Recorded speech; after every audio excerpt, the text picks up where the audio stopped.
Welcome back, everyone. POW Ponder Weather here. Hope everyone out there is enjoying your weekend. We got a lot to cover with this dangerous winter storm developing as an Arctic blast will be plunging south. So let's take a look at the overall setup and how all this is going to unfold. We've been talking about this polar vortex for a while, and now it's moving out of the Arctic down from Greenland into Canada, and that's entering the United States this morning. But it's actually going to, a piece of it is actually going to shift off and head west and bring them much colder conditions across the west coast and even further south. At the same time, we've got this pesky southeast ridge that's going to be developing as well. But in the middle, that's going to create the winter battle zone that will unfortunately set up the dangerous winter storm that looks to develop. Let's take a look at the overall temperatures this morning. You can see where the Arctic air is, right? I mean, we're talking below zero up there in the Dakotas and Minnesota. It's even pretty chilly across the southeast this morning. So a lot of you guys are experiencing winter starting to come back, and it's going to come back for a vengeance as we get deeper into the week. So if you are new to the channel and like detailed weather breakdowns on North America, hit the subscribe button and you're in. You get all my daily content on this channel. It's also important to hit the like button as well. It definitely helps out more than you know. And on Monday, I'm actually going to be doing a giveaway of one of these Weatherflow weather stations. This one I've actually personally had myself for about 3 years, and it's phenomenal. It's all solar. It's a 5-in-1 system. It literally takes about 10 minutes to install. But yeah, come back on Monday. I'm actually going to be doing a drawing and going to be giving one of these away, of these Tempest Weatherflow weather stations. If you'd like to purchase one at a discount, I'll definitely have the link in the description below. And also started a second channel, and this one's going to be called POW Ponder Ultra. This is going to be designed more or less around short range weather analysis, but also a lot of educational content as well. So if you'd like to subscribe to that channel, you can go to POW Ponder Ultra, and I'll have the link below, and I'll be uploading content starting on Monday on that channel. So let's really delve into the details on the water vapor imagery this morning. You can see the Arctic air plunging south. We've got this little clipper system with a little bit of instability across the north central US and across the upper Midwest. That's going to bring a pretty good snow swath for them. At the same time, further south, we've got those southwest winds bringing these little short waves coming across the deep south. That's going to be creating some instability and some more rain, and unfortunately even some more severe weather across the deep south. But let's take a look at the overall hazard advisories this morning, because as I mentioned, this Arctic air will be plunging west. We've already got freeze watches in place for parts of California. Those are wind chill advisories up there, with those dangerous wind chills of 20 and 30 below zero across Montana and through the Dakotas and portions of Minnesota. But there's that clipper system, and it's going to be pretty potent punch with winter storm warnings and winter weather advisories across this sharp gradient of just kind of a snow swath that's going to be moving across the north central US and across portions of the upper Midwest. Let's talk about some of these snow amounts, because yes, they are going to be pretty significant. It's already snowed a great deal up there in Montana. This is the leftover snow that's going to be happening between now and the next 48 hours. Pretty good swath of snow through portions of Wyoming and northern parts of Colorado there, but also extending into South Dakota, getting into Nebraska, a sharp, just a thin line going through Iowa there, and across portions of Wisconsin and the northern side of Illinois. I know Chicago's expected to pick up a couple inches from this storm, but it's going to be moving through portions of central Michigan there, as well as lifting up into Canada. But you can see the clipper system. Typically, clipper systems only give you about 1 or 3 inches of snow, but this is a kind of a frontogenesis type system with that Arctic blast moving southbound.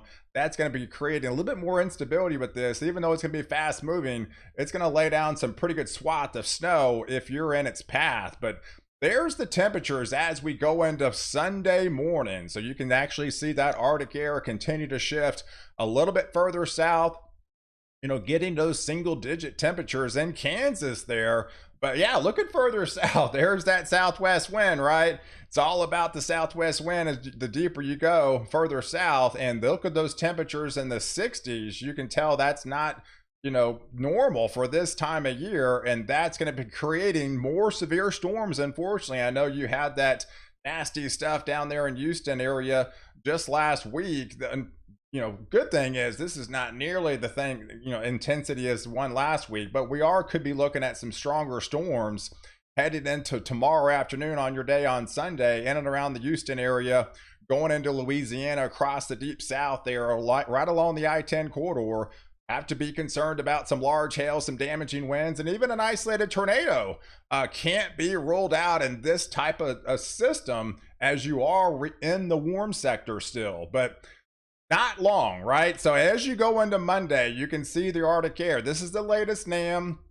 This is going to be a shallow air mass. Shallow air masses typically travel faster, and they're a little bit colder. This is an Arctic source, right? This is coming directly from the Arctic. If the teleconnections are perfect, going to be plunging southbound. The Arctic air is coming. There's no question.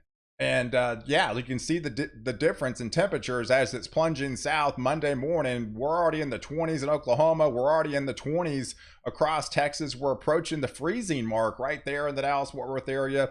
This is where the concern is going to be setting up, because I mentioned you got the Southeast Ridge, right? It's going to be dominating, trying to put up a fight for those couple of days. And within those couple of days, it's going to lay down probably a good coating on ice and making it a dangerous storm. So let's look at the setup going into Monday. There's the trough, right? There's the trough diving westbound. You're going to be putting California under the cold conditions. You don't really see this cold conditions too often. Even southern portions of California could be in the 30s. So that's why they've got freeze watches in portions of these areas. But look further to the south. That's the instability. You got the upward rising motion air. You got these little short waves that are going to be coming across Texas and Oklahoma, through Arkansas, portions of western Tennessee. Right? So this is the area of concern as the Arctic air will be pressing southbound. Some of this could be falling in the form of freezing rain, because look at the temperatures. This is the 850 millibar temperatures. This is about 5,000 feet aloft, right? So this is 10, 11, 9 degrees Celsius. That's about 50 degrees. So if you head up 5,000 feet up in the atmosphere, you're talking it's 50 degrees, right? And at the surface, though, it's a shallow cold air mass. It's dense and it sinks all the way down to the surface where you live, right? And that's the concern, with these short waves that are coming across. You got the plunging temperatures below zero up there, of course, around the north central US, but then plunging southbound through Kansas, widespread teens for them, through Oklahoma in the 20s, and then seeing those temperatures in and around Texas, Dallas-Fort Worth around freezing mark. As you go into, this is Monday afternoon around 3, 4, 5, 6 o'clock time frame. So you're already going to be experiencing the sharp gradient and those plunging temperatures. And that's where things get kind of hairy in these areas, as the moisture will start to enter the picture starting around 6, in the Monday afternoon, later in the evening time frame, in and around Oklahoma into Texas, going into North Texas. So let's take a look at this setup. I showed you the temperatures about 5,000 feet aloft, right? So it all begins as snow, but as it falls into that warm layer, if you got all those layers, it continues to be rain at the surface. But that's not going to be the issue. What happens is it's going to fall as snow, falls into that warm layer aloft, 45, 50 degrees up there and 5,000 feet. Surface temperature is freezing, or if not below freezing, freezes on contact. And then that's freezing rain. So if you have sleet, falls as snow, melts into that warm layer, then refreezes as it hits the surface, and that is sleet. And of course, if all layers of the atmosphere are cold enough to freezing, then it's going to be falling as snow. So that's the concern. And take a look at the latest NAM. This is the short range guidance of the high resolution mesoscale guidance. This is typically the model that actually sees shallow cold air masses the best. And unfortunately, those areas in orange there, that is sleet, guys. This is Monday afternoon, right? This is Monday afternoon as the Arctic air will continue to press.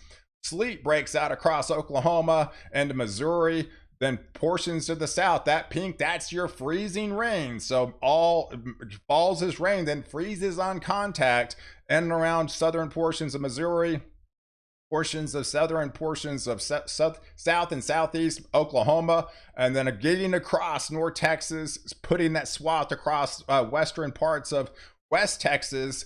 And it only gets worse. Look at the temperatures as you go into Tuesday morning. So it starts as some freezing drizzle, some freezing rain starting on Monday afternoon, Monday night time frame. And those temperatures continue to ooze a little bit further south, bringing in those. And then this is where it gets dangerous as you start to see temperatures 22 degrees in Childers, 24 degrees in Wichita Falls, 26 degrees in Sherman, 29 in Dallas. If you get temperatures right at freezing, even 30, it's going to freeze on the bridges and then the overpasses. But when you start getting temperatures in the 20s, that's where it gets dangerous. It basically freezes on everything, and then it becomes an ice rink. And so that's the dangerous setup that we could be looking at across Oklahoma and a good part of West Texas and North Texas as we get into Monday night, especially as we head into Tuesday.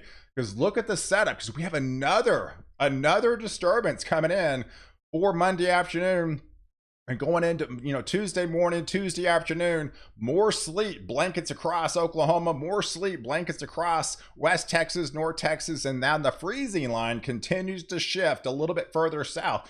Now areas essentially in central Texas could be getting some freezing rain as this slowly shifts across southeast. But look at further south, it's all rain because you're still going to remain in the warm sector. So there's that sharp gradient in temperatures of where the Arctic air is going to be, but eventually it'll be heading towards and some of this changeover across Arkansas, through Missouri here, and even through portions of western Tennessee and Kentucky as we get deeper into the day on Tuesday. So, but here's the setup on the latest NAM, right? Here's the swath. This is all ice, guys. This is freezing rain across Oklahoma, across North Texas, across West Texas into the Panhandle, through Arkansas, through Missouri, through western parts of Tennessee, western Kentucky there, as that ice glaze between now and Tuesday night will fall. And yet we have another disturbance. So as we go into Wednesday, here's your temperatures. As I mentioned, the Arctic air will press south and west. That's why you're cold out west. And it'll eventually ooze a little bit further south as we get deeper into the middle of next week. There's the fight with the Southeast Ridge, and that fight is going to be creating that winter battle zone and that ice that it's going to look to unfold. But yes, going into Wednesday afternoon, there's that trough still hanging out west, bringing multiple disturbances across Oklahoma and across Texas. So this could be a long duration event, especially if you get the ice heading into Monday night, because it might take a while for that to melt as temperatures remain freezing or below freezing. Could be an extended period of time. There's that disturbance going into West Texas again on Wednesday afternoon as that lift, as the trough is still hanging out back west. That's where we could be picking up some even heavier kind of ice accretions by then. So that's where it gets dangerous as this Arctic air will continue to push a little bit further south.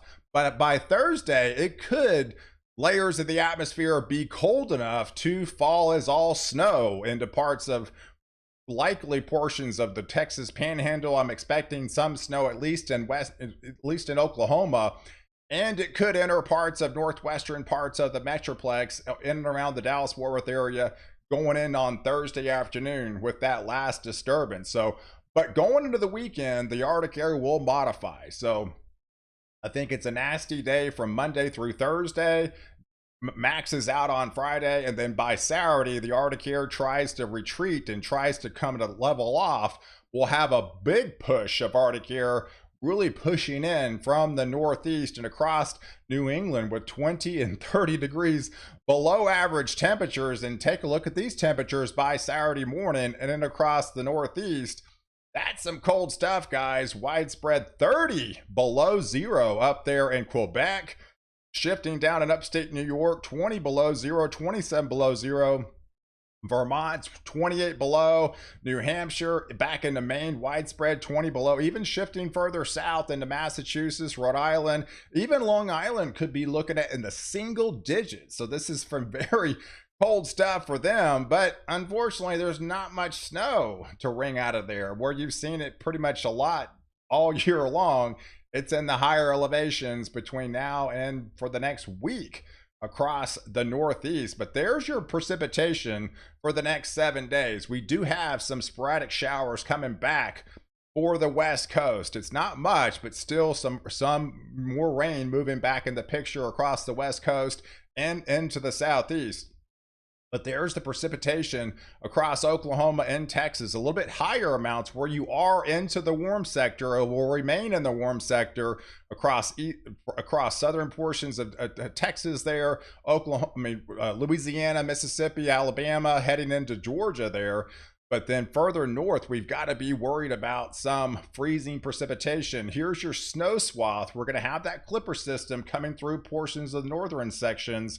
And then that second system, a lot of this could be on the back end of the stuff, because behind all the freezing rain could end with a blanket of snow across Oklahoma and Arkansas, portions of New Mexico and West Texas. And some of this snow could enter portions of central and possibly, get close into, central Texas there, as we get on Thursday. So we'll just have to watch that as that storm system kind of winds down. But the main concern is the freezing rain. And this is a multi-state event, guys. So this is the blend of all the models, putting a pretty good swath of freezing rain across West Texas into North Texas, shifting into parts of Central Texas.